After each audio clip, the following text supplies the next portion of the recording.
Sensor বোর্ডে প্রায় 2 বছর আটকে থাকার পর অবশেষে মুক্ত হয়েছে রায়হান রাফির সিনেমা অমীমাংসিত। আইস্ক্রিন প্ল্যাটফর্মে দেখতে পাচ্ছেন দর্শকরা। সম্প্রতি এক সংবাদ সম্মেলনে জানানো হয়েছে বিস্তারিত। উপস্থিত ছিলেন সংশ্লিষ্টরা।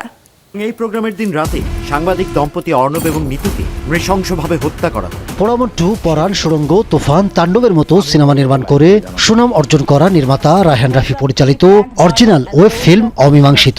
সে সময় ওই বাড়িতে অর্ণব, নিতু এবং সৃষ্টি ছাড়া রহস্য, থ্রিলার এবং টান টান উত্তেজনার গল্পে নির্মিত এটি।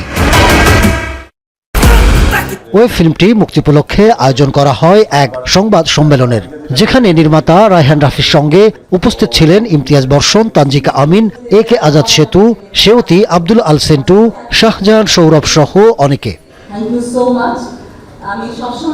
গণমাধ্যমে কথা বলেন নির্মাতা রায়হান রাফি, অভিনয় শিল্পী ইমতিয়াজ বর্ষণ ও তানজিকা আমিন। কিভাবে যখন সাংবাদিক চরিত্রটা আমার কাছে এসেছে, যে বললাম আমি অবজার্ভ করে সেটা আমি অন স্ক্রিনে পোর্ট্রে করার চেষ্টা করেছি, আর আমার ডিরেক্টর আমাকে হেল্প করেছে, আর সবাই তো হেল্প করবেই। আর স্ক্রিপ্টটা এত কন্টেন্টটা এত স্ট্রং ছিল যে খুব বেশি এফোর্ট দিতে হয়নি, অটোমেটিক্যালি সবকিছু ভালো হয়ে গেছে। এই ধরনের কন্টেন্ট যদি মানুষ দেখে তাহলে নানান ধরনের কন্টেন্ট দেখার তৈরি হবে। আমি অডিয়েন্সদেরকে আহ্বান করব, আপনারা অনেকদিন যাবতই চাচ্ছিলেন অমীমাংসিত দেখার জন্য, চলে এসেছে। আমি অলরেডি দেখছি কিছু অডিয়েন্স ফেসবুকে লিখছেন যে কালকে তো পাইরেসি হয়ে যাবে, সেই কপিটা দেখবো। আপনারা দয়া করে পাইরেসি কপি দেখবেন না। এমন একটা সময়ে আমরা অমীমাংসিত নিয়ে কাজ করেছিলাম, গল্পটা শুনেই অনেক এক্সাইটেড ছিলাম। এটা নিয়ে দ্বিতীয়বার বলতে হয়নি। যখন আমি এটা শুনেছি যে এরকম একটা গল্পে কাজ করতে হবে এবং ডিরেক্টর রায়হান রাফি, তখন তো দ্বিতীয়বার ভাবনার কোনো কারণই নাই। কথা বলেন আগত আরও অনেকে। এটা আমার অন্যতম ভালো একটা কাজ। আমি I feel proud to be a part of ইট।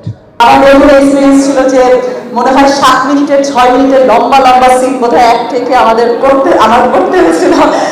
এটা পুরো নতুন একটা এক্সপেরিয়েন্স। রাফি ভাই আমাকে যে চরিত্রটার সম্পর্কে রাফি ভাইয়ের সাথে কথা হলো, বললো যে তুমি এটা করো, আমি আশাবাদী যে তুমি এটা দুর্দান্ত করবা। আমি কাউকে ভয় পাই না। এক সাংবাদিক দম্পতি হত্যাকাণ্ডকে ঘিরে তৈরি এই ওয়েব ফিল্ম সেই খুনের তদন্ত করতে ক্রাইম জোনের নানা আলামতের চুলচেরা বিশ্লেষণ করতে মাঠে নামে আইনশৃঙ্খলা বাহিনী। গল্প বাঁক নেয় অন্যদিকে, পরতে পরতে থাকে থ্রিল, ঘটে লোমহর্ষক সব ঘটনা।